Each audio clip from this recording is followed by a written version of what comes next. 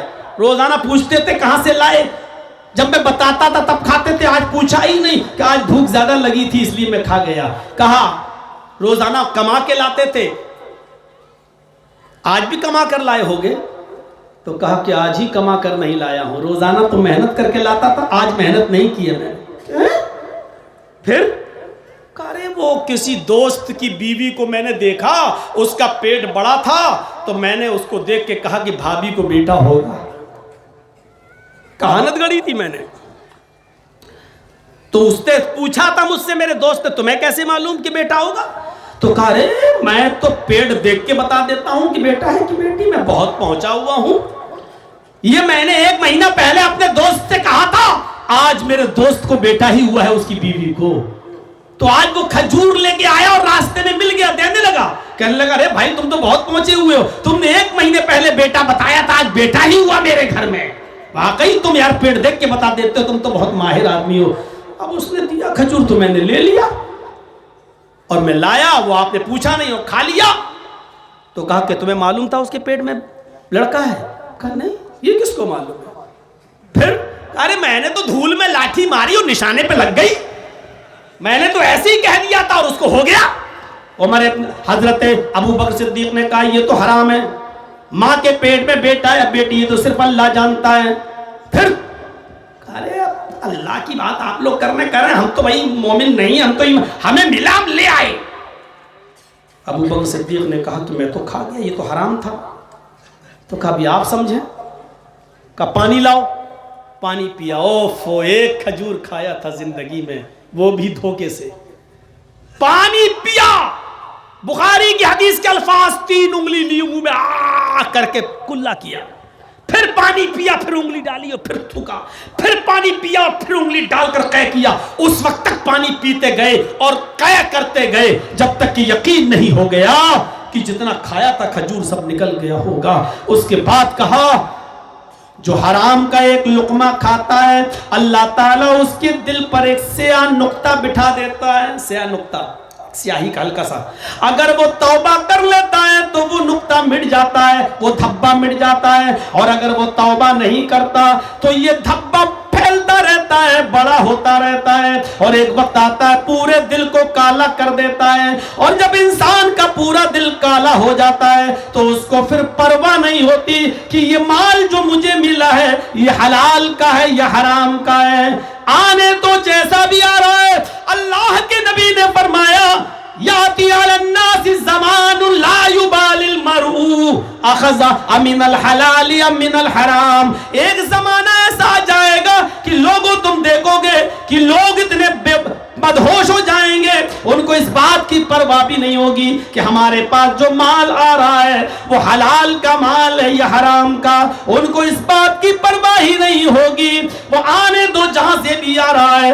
آج یہی سوچ بن چکی ہے ہماری، مال جہاں سے آ رہا آنے دو، حلال کا یا حرام کا ہمیں نہیں معلوم. میرے بھائیوں، اللہ کے نبی صلی اللہ علیہ وسلم نے یہی تو فرمایا تھا. ورنہ ابو بکر صدیق کا تقویٰ تو یہ تھا کہ وہ اٹھتے بیٹھتے چلتے پھرتے یہ دعا پڑھتے رہتے تھے، اللہم انی ظلمت نفسی ظلما کثیرا ولا یغفر الذنوب الا انت فاغفر لی مغفرۃ من عندک وارحمنی انک انت الغفور الرحیم. آئے اللہ، میں نے اپنے نفس پر، میں نے اپنی جان پر بہت ہی زیادہ ظلم کیا ہے اور میرے ان گناہوں کو تیرے علاوہ کوئی معاف نہیں کر سکتا.